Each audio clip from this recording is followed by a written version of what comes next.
The Everything PT podcast is sponsored by Vald Performance. Vald is the creator of the airbands for blood flow restriction therapy. If you are looking to stay up to date with today's post-surgical modalities and adding VFR to your clinic, please visit valdperformance.com.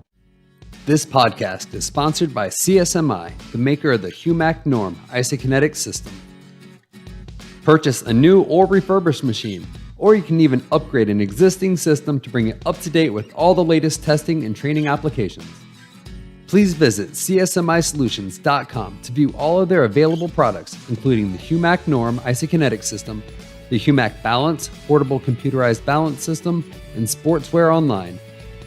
CSMI, better data leads to better results. Hello, and welcome to the Everything PT podcast with Matt Taylor and Daniel Bodkin. Please do not consider anything you hear to be medical advice. Just a couple of guys ranting about everything PT. Enjoy the show.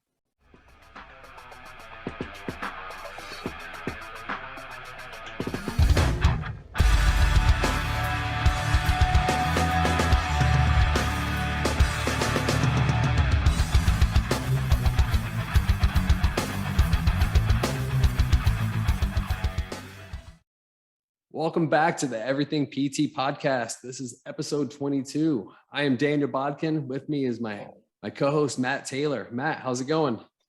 It's good, Daniel. Despite some technical difficulties, many scheduling woes, we are back. So, and Essie, if you're out there, no worries. We are back all as well. So yeah, we actually recorded an episode a couple of weeks ago, but it ended up being a pretty controversial topic that we decided to maybe we'll hold off on that one and re-interview that person once some of the fire dies down a little bit. I love trying to get people excited and cliffhangers and everything. Gave us a chance to take care of some much needed clinic work and other job things. So we're back though, and we have a great guest with us today. We do. I'm excited. Sounds like we're in for a real treat with one of your lifelong mentors, it sounds like. So if anybody's listened to this podcast, they've probably heard me drop the name John Hisamoto, and we finally got a chance to bring John on today. So I want to introduce, for the first time to the podcast, Mr. John Hisamoto. Well, thank you, Daniel. I appreciate it. It's good to see you. You too. You're looking good. You look good. New hairstyle. I like it. Yeah. I'm seeing how long I can go before my wife decides to tell me to cut it again. So man bun. Yeah. So John, I want to say happy birthday. Yeah, thank you. I'm officially old tomorrow. How old will you be? 65. Don't mention that to anybody. Medicare age, John. It's Medicare age. Yeah, I know. That's good for you. Yeah.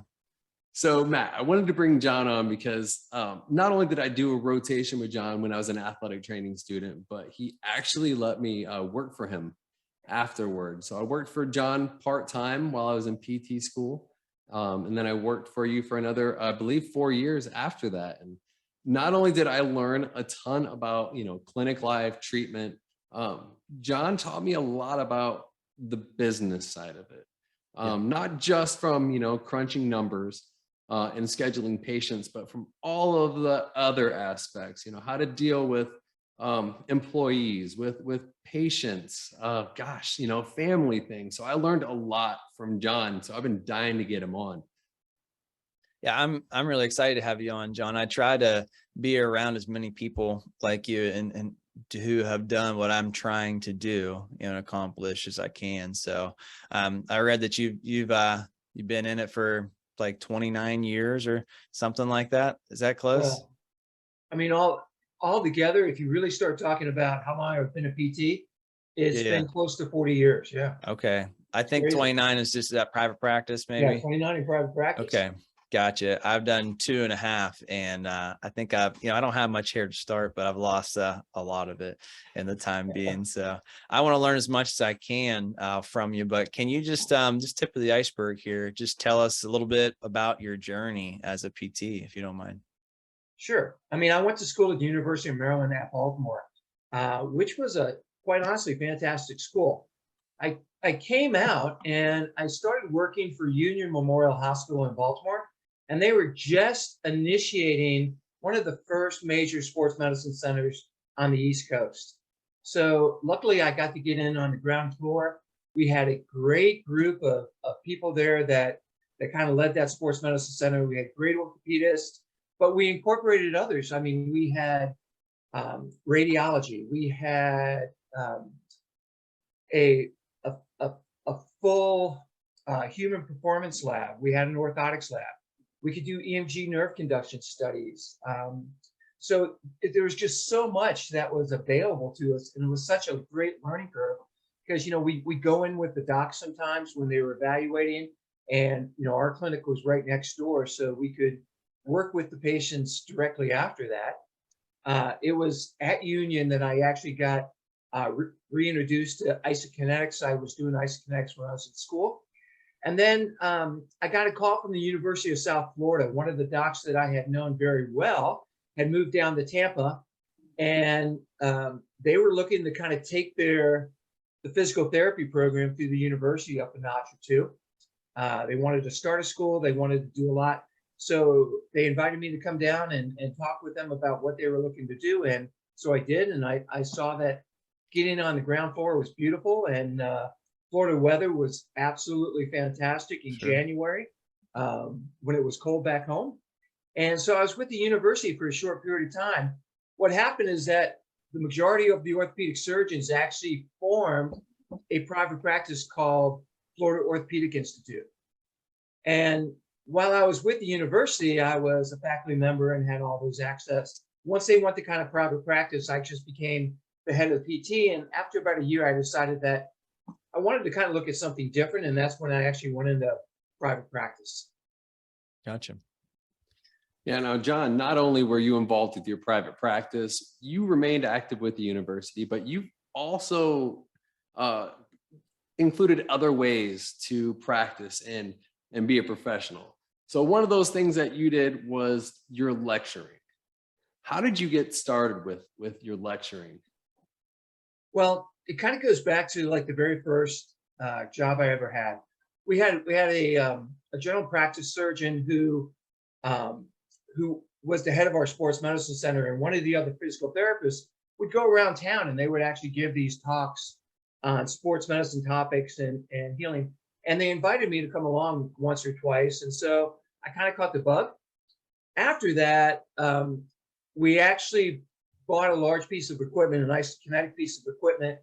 And the salesperson said, you know, I'll come back in a couple of weeks and show you how to use it. By the time he came back, I was already using it and doing things that he had never seen before. So he was just like, would you mind coming to Chattanooga and kind of showing us some of the things that you're doing? And so I did. And that got me teaching an educational course on isokinetics. Once I went to USF, I was still doing isokinetic courses, but I started branching out into teaching about shoulders, knees, a variety of other issues. And I also got involved with USA Rugby. So I traveled pretty extensively for 10 years while I had my practice with the US Rugby team. And not only that, while you also was starting a family. Oh, I was. It was quite interesting. Yeah, you always used to tell me, you know, you'd see patients until, you know, the last patient on Friday, then you would leave, you know, catch the overnight, go overseas lots of times, and then come back, get off the plane, and then go directly back to the clinic Monday morning. Yeah, I caught a lot of red-eye flights. There's no doubt about that. But, you know, I have to give all the credit to my wife, Debbie, because what a support she was during those times. Wouldn't have been able to do most of what I have done without her support and encouragement, quite honestly. Yeah, and the truth is, honestly, I actually tried to get Debbie to be on today. She was busy, so I took John instead. Yeah, of course. So anyway, I would tell you Debbie would be a much better interview than I would be. Yeah, Debbie's awesome. She was your practice manager at Proactive. And I mean, she ran the show, and God, if we can get her on there, the knowledge that we can, you know, that she can provide, you know, through this podcast is, you know, top dollar. Yeah, you know, what's so interesting about her is she was a nurse, and she was a cardiac nurse in Baltimore, and she actually worked for Hopkins in the Heart Lung Transplant Center. And then when we moved down here, um, she was working for a short period of time, but she always had an interest in diabetes, and she actually developed a business plan and presented it to the hospital, to the endocrinologist at the hospital. And it was quite interesting because they said, you know, oh, we're already kind of looking into this a little bit, but literally they started the exact same program that she talked about a year later. So, you know, she kind of stayed in home health, but I needed her to come along and help me, quite honestly, with the practice. So unselfishly, she did that. She kind of gave up her nursing career for a period of time to kind of help with the practice.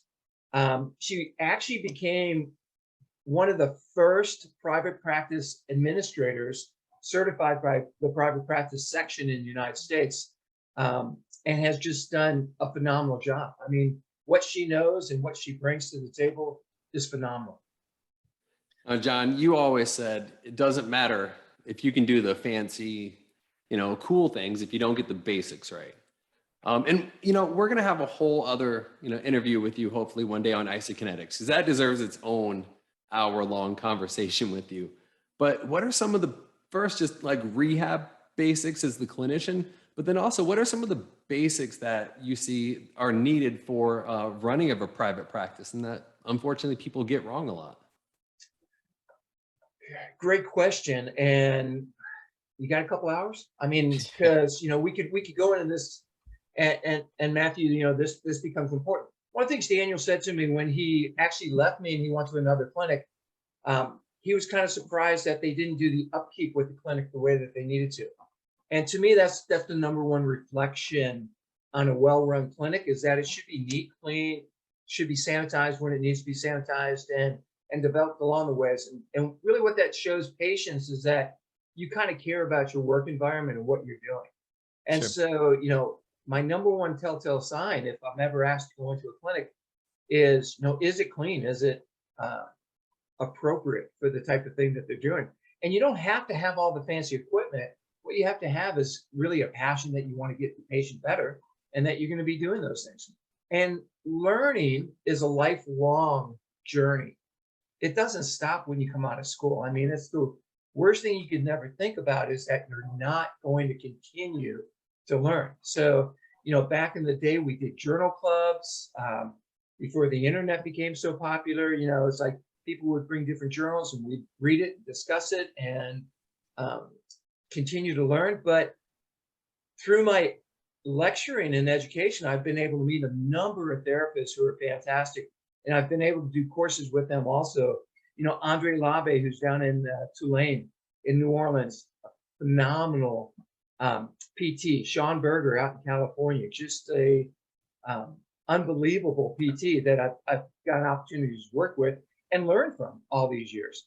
So, you know, it's interesting because I still read two major categories, and I don't read fiction and nonfiction. I read basically PT journals, always have. I'm still interested, but I also read about finance and business. I mean, that's one of the things that I think I never got in school.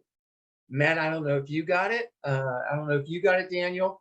But, you know, when it comes to running a private practice, you know, do you have the fundamentals down to what you need to be able to do to run it? And then I realized I didn't educate my kids well on that either. So we started doing a family blog that I call Papa Knows Best. And Papa sounds like dad, you know, type of thing, or grandpa, or whatever it's going to be. But I actually made it as proactive plan of care, because my clinic was proactive for a long period of time. And, you know, the best financial advice goes nowhere unless you implement it. So, yeah. John, what are some of those things? You said the business fundamentals. Now, while I was with you, you actually helped a few local private practice clinics kind of get out, you know, from under, you know, being underwater a little bit. So what are some of those fundamentals that, you know, somebody like Matt, who's, you know, starting out in the business world as a private practice owner, what are some of those fundamentals? Well, great question. So let me pose this to Matt. Matt, what's the difference between, for you in your clinic, cash flow versus capital gains? And how do you look at that?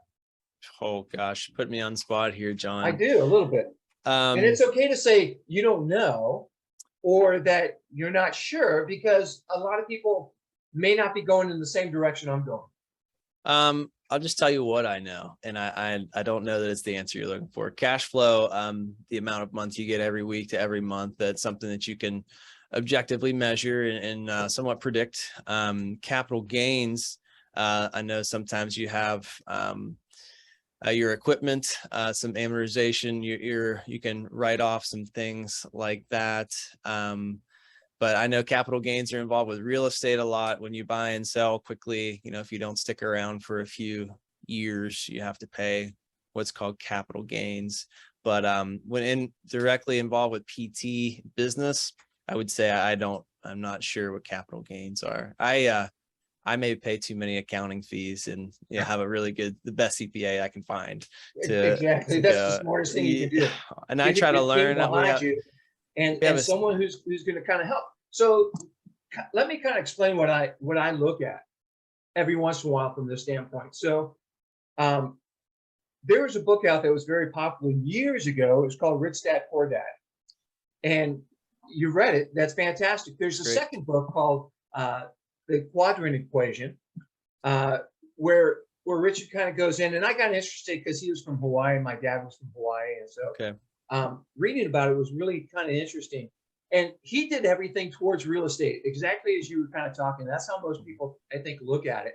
So when you think cash flow versus capital gains, so if someone buys a house, they fix it up a little bit and they flip it, they make a profit. At least they hope to. And in today's market, they make a pretty good profit. Well, when you make that profit, you have to pay capital gains tax on it. Okay. Now, if you bought a house and you fixed it up a little bit, but you rented it and you had positive cash flow every single month, you're actually kind of continuing to build wealth. And so what I tried to do is I tried to apply those same principles to a PT practice. So from a cash flow standpoint, that's really, to me, like my services. I sell a service, but I still have it, right? I mean, it's sort of like being a doctor, a lawyer, a physical therapist. We sell our services every single day, but we don't have to go out and buy that service again. It's not like a restaurant. I sell a steak, and now I need to go out and buy a steak to replace that one. So I have my services with me all the time. So most of the time, what we're doing is really that cash flow. We're continuing to kind of work with patients and bring money in from that standpoint. The other thing I started looking at is what's a benefit to the patient that I can do that would increase my capital gains? Because my underlying philosophy for everything I ever do is what I call a win-win scenario. So I want everyone I work with to win, and I want to win also. So, if I'm consulting or if I'm doing a project with somebody, in the past, I wanted to make sure it was a win-win. And if it wasn't, it didn't work out well. Yes. So I started looking at capital gains as what I could actually provide to the patient beyond services. And part of that was equipment that they needed, because we teach exercises, right? And we want them to do the exercises. And Daniel will tell you that I was probably a little overwhelming sometimes with patients when they would first come back, because my first question to them was always like, did you do your exercises? And my second question was, show me, because I wanted to make sure they were absolutely perfect on their home exercise program. So, we did things in the clinic, and I wanted them to be able to reproduce that at home. So, instead of coming in 3 times a week, maybe they could come in twice a week or even 1 time a week if we were moving down the line. But they still needed to do their exercises. So whether it was TheraBand, elastic tubing, whether it was a pulley system or weights or a ball or, anything along those lines.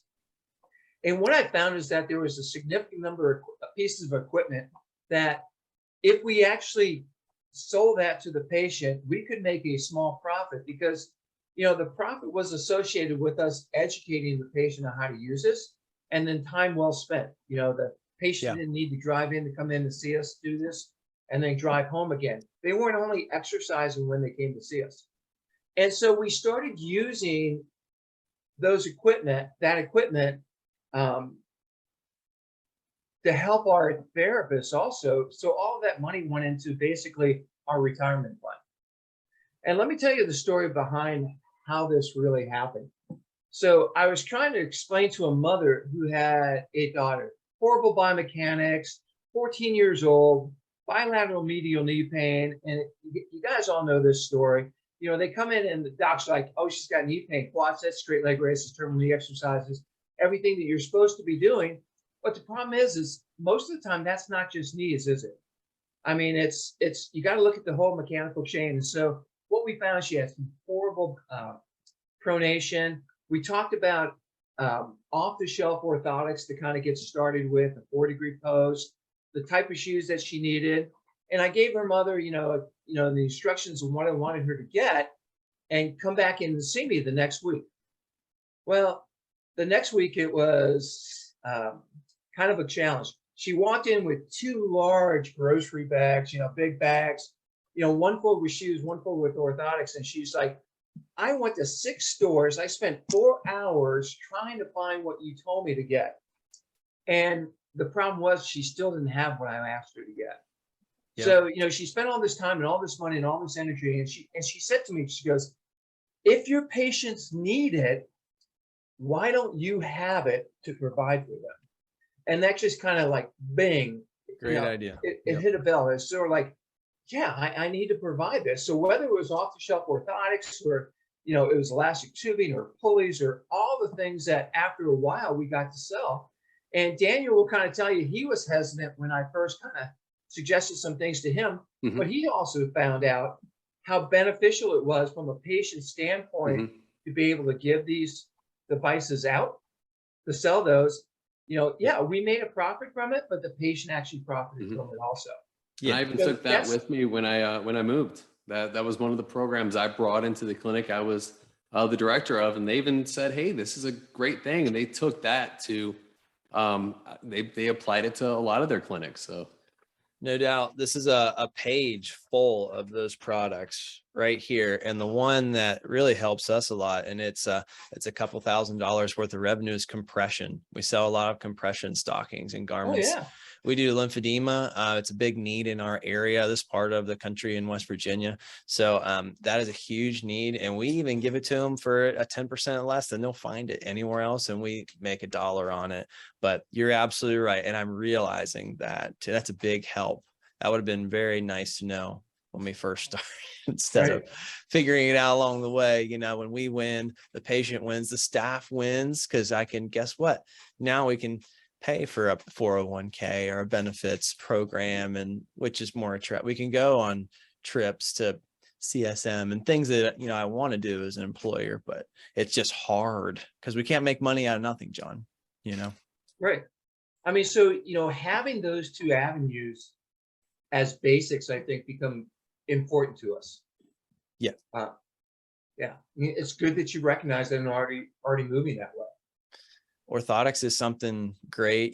Something else we sell are the Aspen back brace. The person who's having a hard time tolerating their day and at work, from back pain, then the back brace seems to work really, really well too. Oh yeah, my daughter played volleyball in high school, and we fitted her with a couple of ankle braces. Well, then all the parents came to me at one of the games. It's like, where'd you get the ankle braces? I'm like, well, they're at my clinic.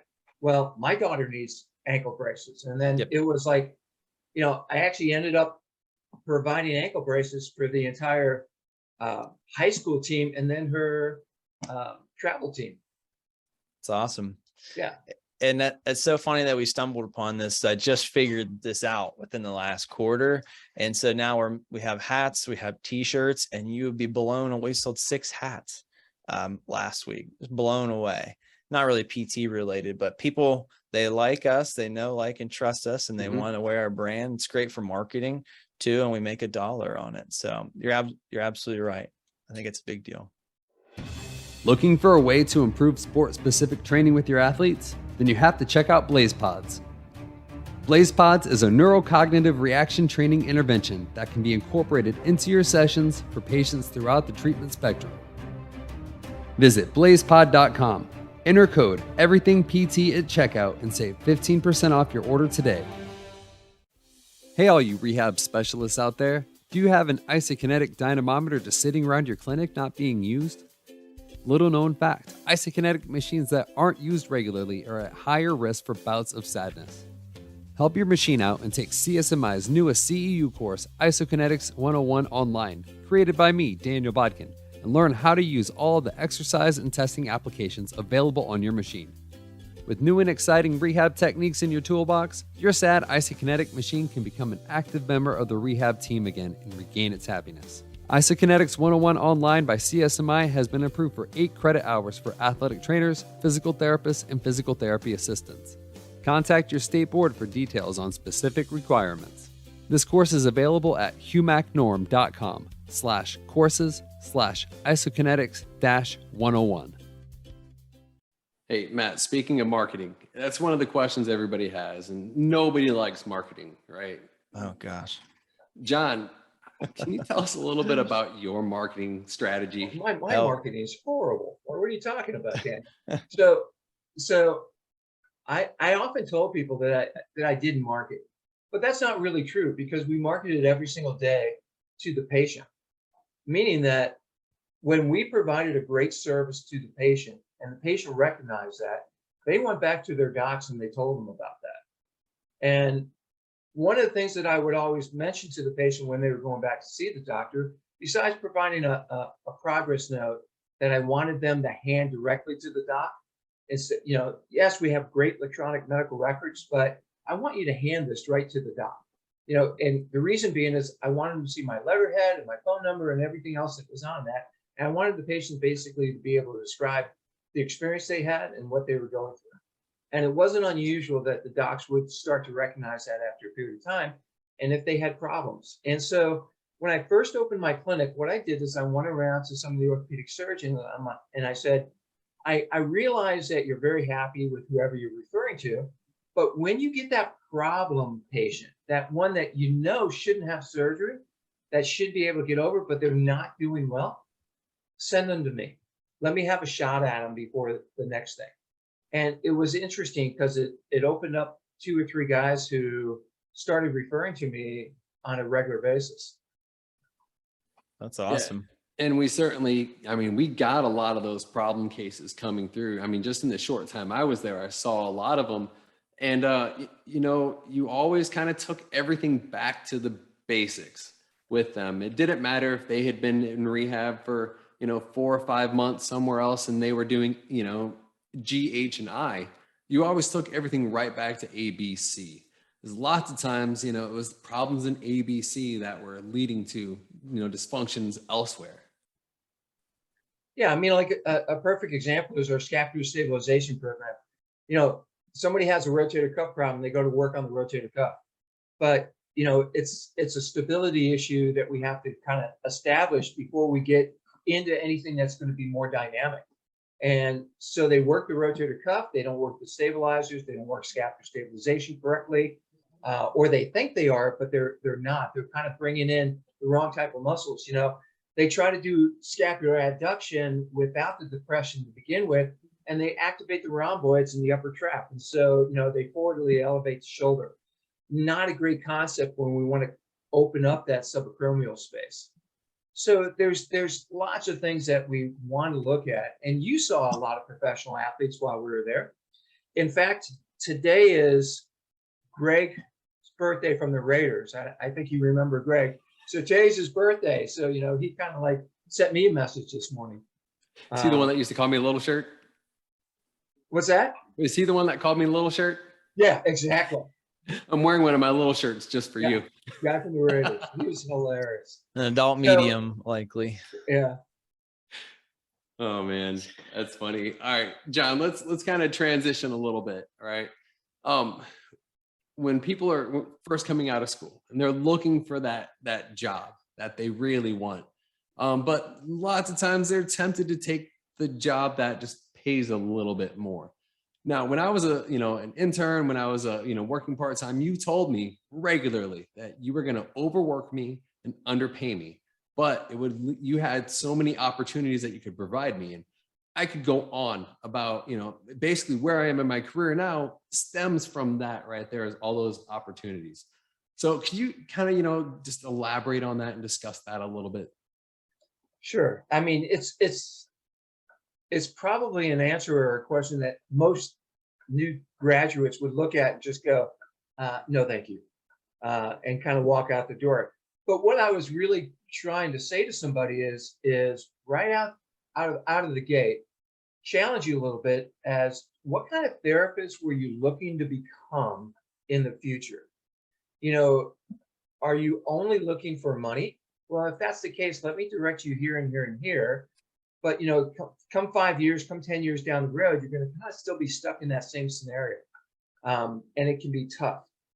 So what I was looking for was someone like you, quite honestly, that wanted to come out of school and wanted to learn and wanted to be the best type of therapist that they possibly could be. Now, almost all of us think, we want that. We're willing to do that. But do we compromise on those aspects? And several times we do. So, in the early phases of our career, especially the first 3 to 5 years, I always think that you should be tending towards learning as much as you can, having a mentor, being able to kind of move. I had an opportunity not too long ago to talk to one of your good friends, Alec. And so we were discussing a variety of things. And one of the first things that we talked about was a new kind of outpatient clinic that has just blown up in this area. They're all really small footprints, about 1,000, 1,200 square feet, and they all employ brand new therapists with no mentorship, no anything. They just kind of blow them up with patients. It kind of gets billed through the hospital, so things just go boom, boom, boom. So what that made me start to think about is where you want to be in 10 years, 20 years, and down the line, and what that really kind of provides to us. So when I think of a specialty clinic or something that, is correct from the ground floor and looks at new technology and looks at new challenges versus someone who just wants to be on every street corner. So go back 20 years, and let's talk videotape. 20 years ago, where'd you get all your videotapes from? Nobody uses videotapes anymore. I understand that. But 20 years ago, it was all Blockbuster, wasn't it? Absolutely. Where does everybody go now? It's my living room. Netflix, probably, right? Yeah. Because that's probably the biggest streaming service out there. What happened to all the Blockbusters? She got home. Yeah, but where are they? They were the biggest show in town, weren't they? For a long period of time. But something new came along that kind of used to change. Yeah, that changed. Technology changed, and we have to kind of keep up with that also. Do I want to be stuck in a small clinic that you're never learning and you're never being challenged, and then things are going to bypass you? Yeah. John, I'm having a hard time finding staff right now. We have a therapist that's scheduled to leave. Just guy couldn't match the inpatient money that they make in other settings provides. Home health people routinely make not sometimes twice as much as you do in outpatients. Wow. For real around this area. So some tips for maybe, because I feel like we have the best outpatient clinic in Charleston, West Virginia. Not to sound arrogant or anything like that, but I'm very aware of what other places are offering. I've been in them. I've worked in some, and just based on isokinetics, blood flow restriction, access to barbells, dumbbells, everything that we have here. But anyway, I'm having a hard time getting that message to therapists and getting them to hear it, to come and be a part of that. I want the best people here to be the best, you know what I mean? But anyway, any advice for me, I'd appreciate. Well, let's go back to our previous discussion about cash flow versus capital gains, if I can, and maybe that kind of makes you go, where is he leading with this? So one of the things I told Daniel, and I told a lot of our therapists, is that I fully recognize that When someone wants to come to work for us, some people, and I use the terminology satellites and planets. Planets stay in a rotation, and then satellites kind of come and go, or comets kind of come and go. But both can have their advantages. If someone wants to just come in and work for us for a year, kind of learn some stuff and go out, I fully understand that. And, this is what we'll provide for you. If others want to come in and they're pretty solid that we have something to offer them down the line, then what I want to do is, like I said before, it's a win-win situation. We started offering, once you came here, we went into a 401k plan. We enlarged all those things at 2 years, 3 years. But at 5 years, one of the big things that I wanted any therapist that was staying with us the opportunity to become an owner, to buy into the clinic, because I didn't see that as a problem. Like, if at 5 years I really liked them, I didn't want them to leave. And they probably didn't want to leave, but they certainly wanted to have an opportunity to increase their potential. And the way for us to be able to do that is to offer ownership. So allow them to kind of buy in. And you can look at that in a couple of different ways. What kind of I mean, nothing super specific. What kind of percentage buy-in? I'm just very curious. I've never heard of anything like that. Well, so you've probably heard of employee stock options where they can kind of come in. So what we looked at is, in exchange for that significant raise, were you looking to obtain 2%, 3%, 4%, and you could keep going up as it goes through. So again, win-win. The more profitable we were at the end of the year, the more money you got. The less profitable, the worse we got. And then that gave me opportunities when I had strong therapists like Daniel to come in, that I could take an extended vacation, that I could go do the things that I need to do, and know that the clinic was in really good hands. And so from the very beginning, I looked at ways that we could match, from a win-win situation, what the therapists were looking for. And, with increased revenue, doesn't always make people happy. If you're miserable at your job, it's not great. But if you love your job, but you're just not making that, this kind of gives you an opportunity to kind of look at, so does this give me more security in the future? And will I be more from a financial success standpoint, being able to develop those types of things? And if given the opportunity and you have the right type of person, it makes sense to me. Makes a lot of sense. So John, he's going to bring on a new clinician, right? What were some of the things that you looked at within that clinician that, if you had 5 candidates in front of you, how did you know, or what were some of the things that stood out to you when you knew that, hey, that's the right person for the job? Well, the major thing is, will they be successful in the type of environment that we're in? I used to have therapists come in that had been working 20 years in a SNF or, a nursing home type of thing. And, they were kind of used to a certain type of drill that probably wasn't going to work as well with us. But the major things that I looked like, first of all, is, are they smart? Are they maintaining their education level? And are they nice? Are they appropriate to the patient? The guys who came in, it's just like, I'm the best thing around. I heard a therapist one time tell me, who was out 3 years, it's like, yeah, I've got the therapy thing down. That's not a problem. I've got that down. It's just like, these are the other things. And so those are the things that make me a little concerned. So, I can train someone to do a lot of things. And if they're smart, they're going to pick up on it and probably even improve that. So I love learning from new therapists also. I mean, if it's not a give and go, it's probably not a great environment. So those would be the first 2 things that I would look at. One is, I like people who are smart because they can adapt. They'll be self-learners and self-educated. And I like people who are appropriate, who are going to be nice to the patients and not have a superiority complex and not mumble underneath their breath. It's, I heard a therapist at another clinic. It wasn't my clinic, but at another clinic, kind of walk away from the patients and just say, well, the problem is you're just too fat. And, that's not healthy in both directions. So, the idea behind that is, how do we correct that? Mm-hmm. So another question that we're interested in, John, is what happens when you realize a clinician is not a good fit? Have you encountered that, I'm sure, in your tenure? Yeah, I have. That's why I had to leave. He fired me. Yeah, get Daniel the heck out of there.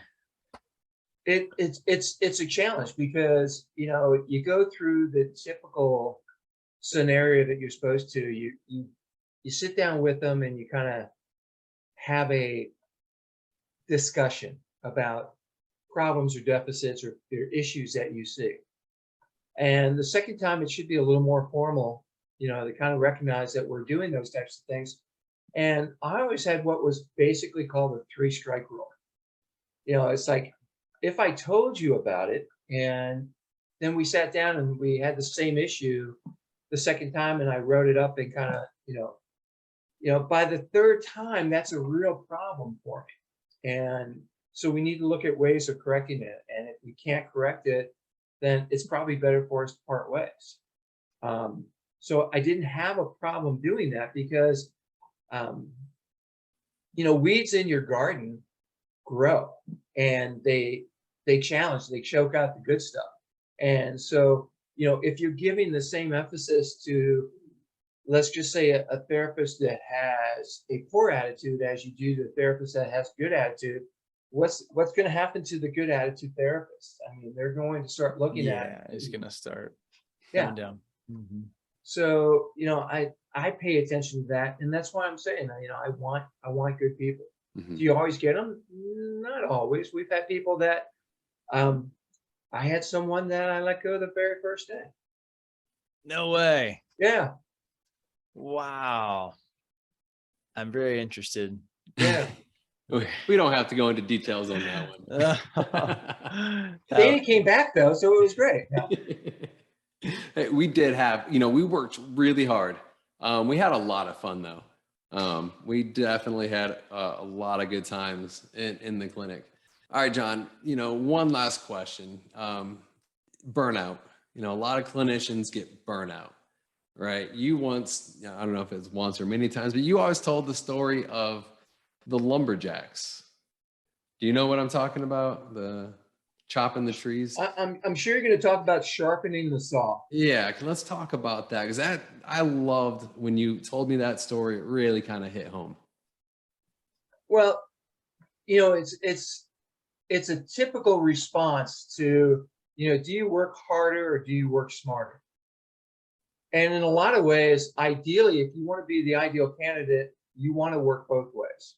So the concept behind the lumberjack was, someone came upon a lumberjack in the woods and he's cutting down a tree and he's just going to town and just working to try to cut down this tree without making a lot of progress.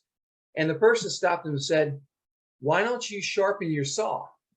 And he looks back and says, "I don't have time to sharpen my saw. I've got to cut down this tree."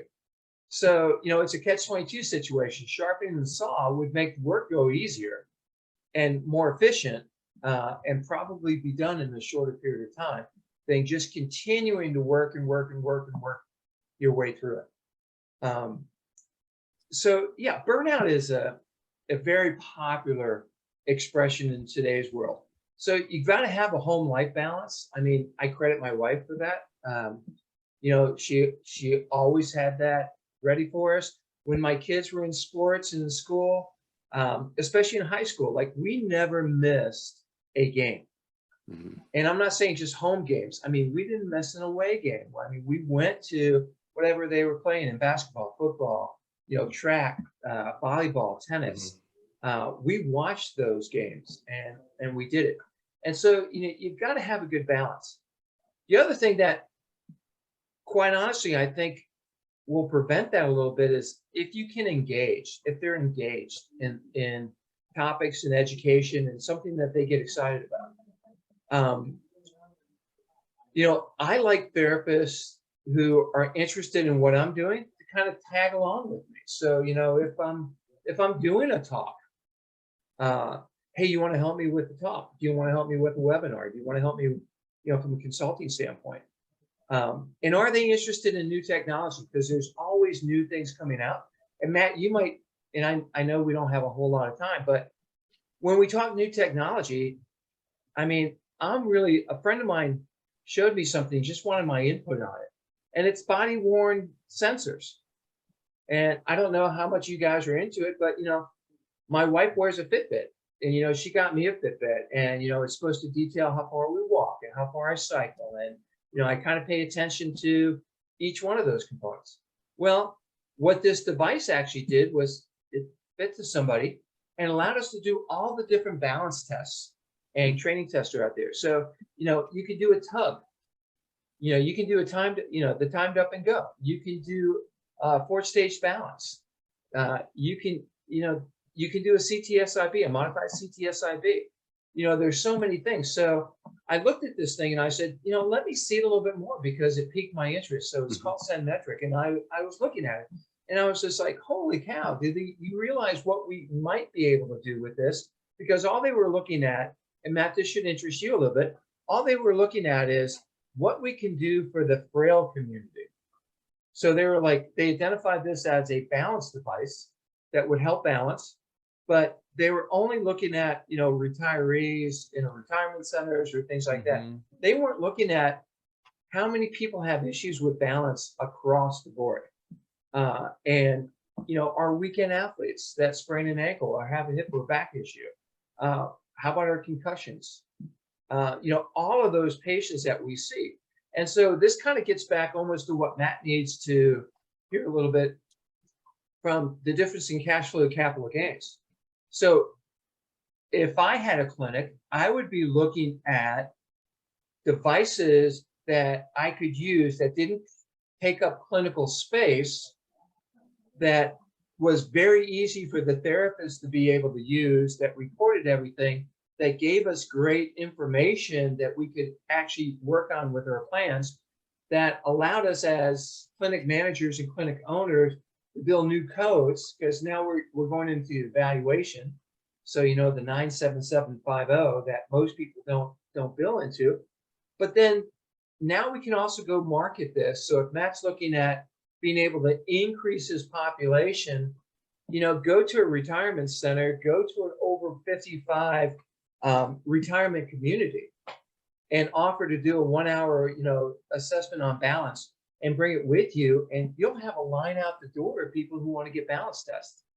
And it's, I mean, we're talking about an iPad and a little sensor that goes around the belt. So, right. You know, those are the things that if we're paying attention to them and we honestly recognize the potential that they give us, and we have a young therapist that becomes the driving force behind that, that's going to set them up for success. It's fantastic. That's awesome, John. I have literally a list of notes right next to me from our session today. I feel like I should pay you being on the show. So just wait until we have him on for IC Kinetics. I'll send you my Venmo account. So Matt, what's the major type of patients that you guys see in West Virginia? Because I know Charleston, West Virginia. I used to go there for the races every once in a while when I was a kid. What kind of races? Boat races? No, they had horse races in cool. Charleston. Very cool. I would say we're generalists here. We see a lot of kind of patients. We do ACL. So we have the isokinetic machine and tons of stuff with that. I don't need to tell you any about that. We do vertigo, we do lymphedema and Parkinson's as well as just post-surgical stuff and trying to prevent surgeries and everything pretty much. But those are the big 4 areas that we concentrate on in our clinic. Yeah.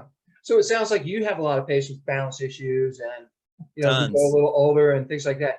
Tons of people are crossing over back and forth between different. So let me ask you a question getting back from a business standpoint that might go to capital gains, cash flow.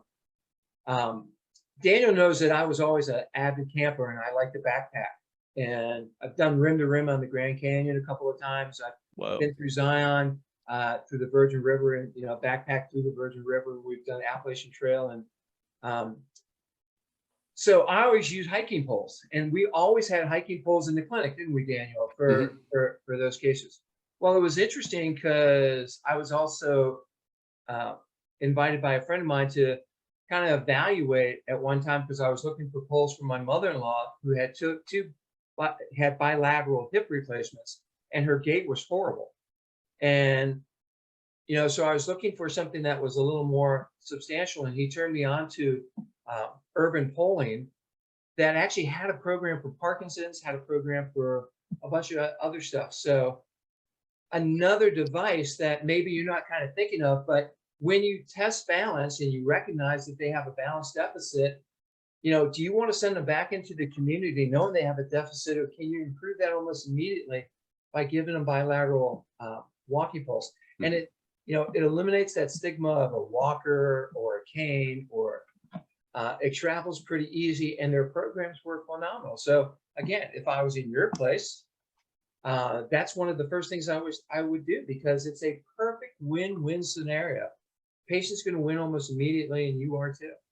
Yeah. Another thing, John would he would do a balance test on every patient as well. If they were there for upper extremity, even he'd always provide a balance screening. And that in itself, if we found somebody who had an underlying issue, that after everything was resolved with their initial injury, like they became, they joined in on the balance program. Yeah, awesome. We had a lot of patients that would come back 6 months later. Once we did that, and they would pay us. So we established some cash, programs. They would pay us at those times just to kind of look at their balance again, to make sure that they had dropped back, that there wasn't a bigger deficit occurring with that. And in the fall, what we would do is, everybody has fall festivals, the churches, and the apples come out and the pumpkins come out and everything. And so what we started doing is we offered a Don't Fall Festival. So we opened up the clinic Saturday morning for about 3 to 4 hours, and we did free balance assessments. And what we did is we told the community what we were doing, and we got a lot of patients involved. Bring your friends, the people that that have those types of issues. And then we gave them that balance test and a note to take back to the doctor to kind of recognize that they were having a balance issue. And these are the things that we could do to kind of improve upon it. Yeah, not only that, when you had patients who had chronic issues, chronic low back pain, knee arthritis, hip arthritis, when notice somebody, hey, this might come back on you. When it does, get a hold of us. And so, it wasn't uncommon to see somebody in January, and then they're picking right back up in, November, because, you always recognized, hey, you've paid all of your deductibles for the year. That always starts back over in January. So if there's anything, if this comes back, or if anything else comes up, get a hold of us before the end of the year. That was always big. You stayed, fresh with people too. Anytime, Debbie would always send out birthday cards for all the patients. Great idea. So many times, people would come in and say, oh yeah, well, it was I got your birthday card, and it's like, I noticed, my back's been hurting a bit lately. So that made me think to come back in. Yeah, our patients were always our best marketing tool. There's no doubt. A happy patient tells, lots of people. Mm-hmm. And, not only do we see them, we saw their family members. We saw their son. We saw their grandparent. We saw their uncle. We saw their neighbors. And it just kept growing from there. Yeah. Right. We'd always hear, people say, I drove past 6 different clinics to come and see you. Yeah. That was always big.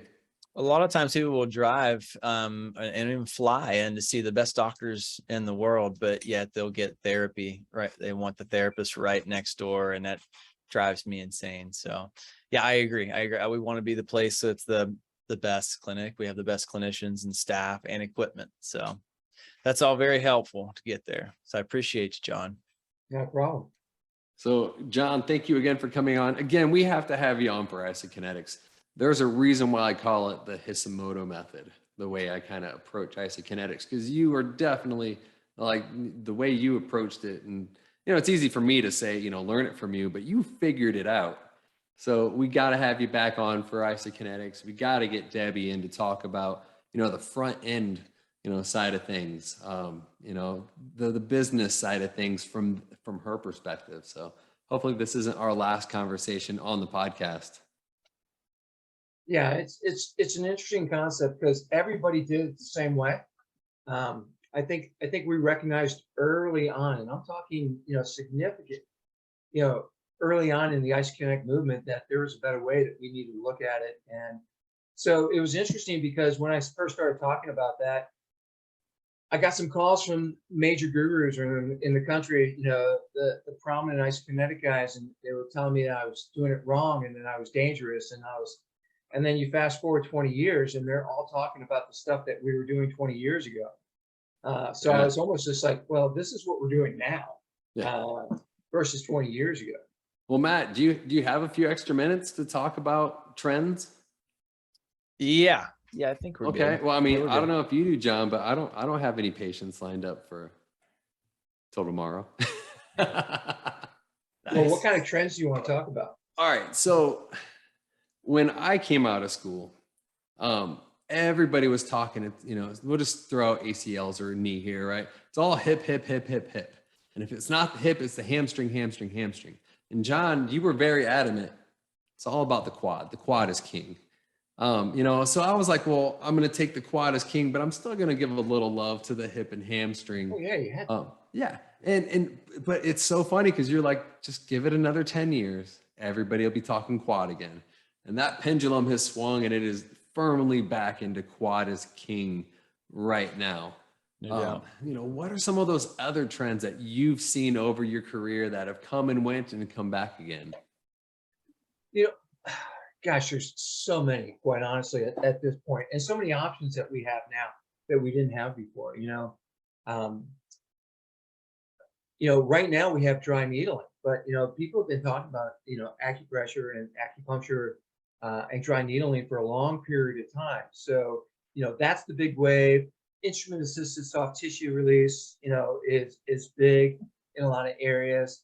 So here are interesting trends. So about 20 years ago or so, it might even be a little bit more, patella taping was the hot button. Mechanical patella taping using, Lico tape and doing it. I don't see anyone doing those types of things in today's world.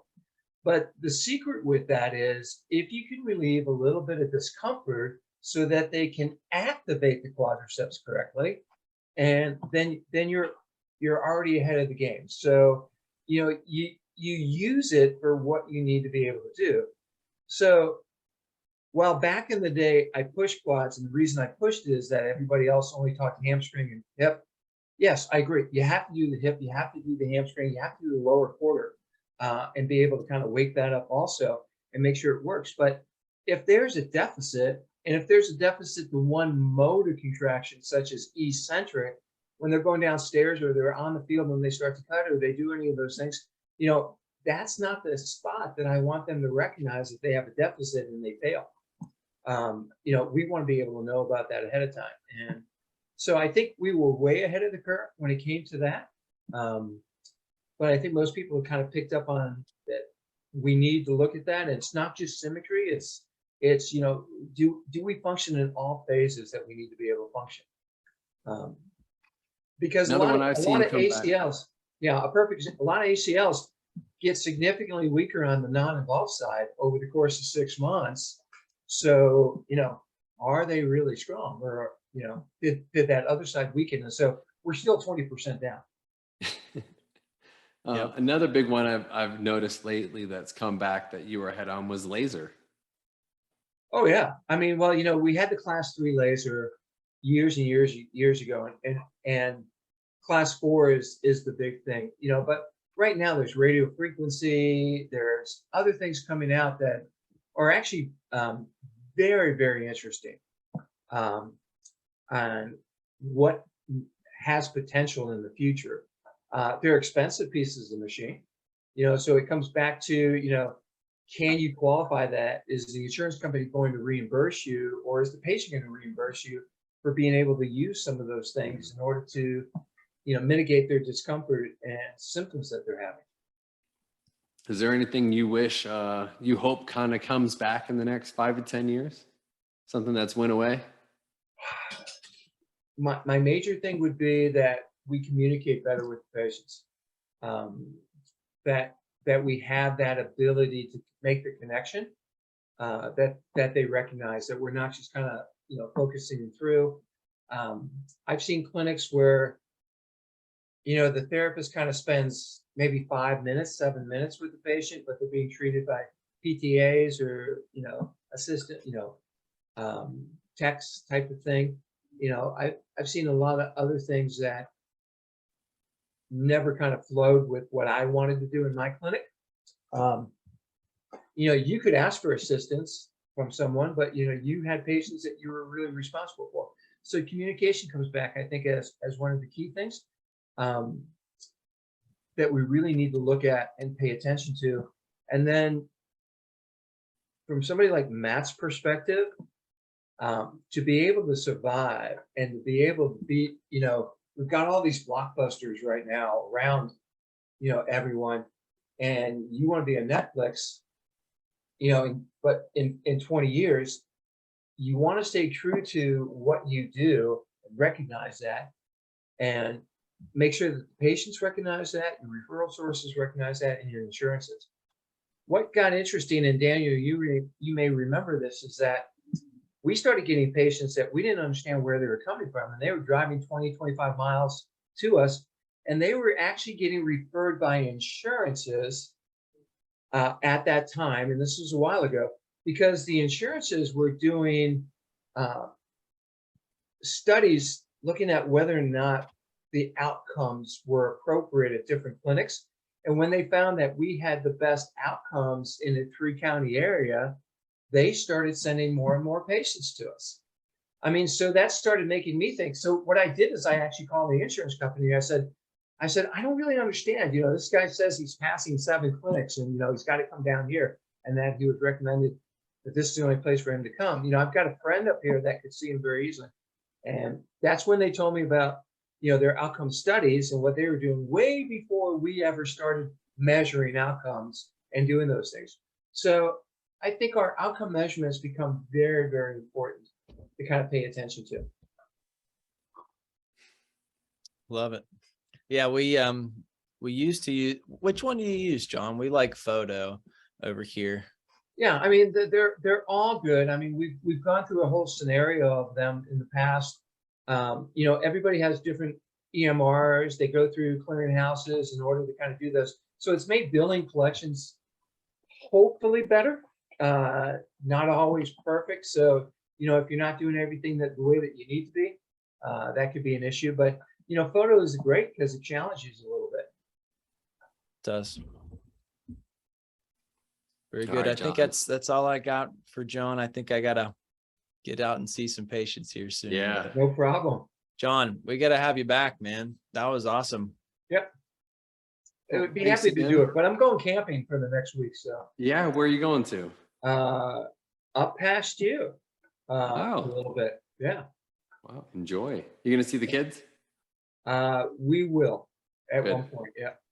And he's getting, the little one's getting Yeah. big. All 3 are in Chattanooga. So, you know, it kind of keeps pulling us that way a few times. So, you know, you got to get up there because I've got a grandson that's just absolute joy. You gonna get a place up there? I don't know right now. I mean, you know, the dream was always, and one of the things I was kind of surprised you didn't ask about was, you know, like retirements and other aspects along those lines, because when people used to say, you know, how do you focus on when you are going to retire? Because my dream was always to have a place at the beach and a place in the mountains, you know, so we could kind of go back and forth. You know, setting goals for financial as a private practice owner, Matt, becomes so important to us. And I only had one goal when I was 35 years old for my retirement. And you know, the goal was basically to be able to fund my retirement through the clinic or the sale of the clinic or a combination of both. So, you know, I really started paying attention to what I needed to do at that time to make sure that I had a retirement so that I was secure, financially free to be able to do the things I needed to do without, you know, ending up being 55, 60, still in debt, still struggling, still having to pay. So, you know, Right. paying attention to all of those avenues become important to me as a private practice owner. Awesome. Something I Yeah. got a page of notes here. So We had John. a guest on. One of his best friends is a financial management or financial planner. So he was actually one of our first guests that we had on. Actually, the most popular guest on the YouTube. I don't know about the other Yeah. platforms, but gosh, we started that when we moved to Tennessee, and it's huge. Yeah, sometimes we should talk finance, especially new graduates coming out of school with, you know, significant debt, and what should they be doing, and what are they looking at, and how are they managing things? Mm-hmm. You know, there's a right way and a wrong way, but Papa sure. does know best. For the Rich Dad, Poor Dad, right? That's right. It's a great book. It's a great book. I've read it a couple times, but I got to get going here, John. But thank you so much for coming on. Pleasure. Yeah. Daniel, you have anything else? No, that's all I got, John. Well, I'm sure we'll chat again in the future. Yeah. I mean, on here, but of course we're going to chat on offline as well. Of course. Awesome. Everyone, thanks for If you have listening. time, stop in and see me on your way. All right. Thanks, guys. Appreciate it. Absolutely. All right. Thanks, See ya. John. Bye. Bye-bye.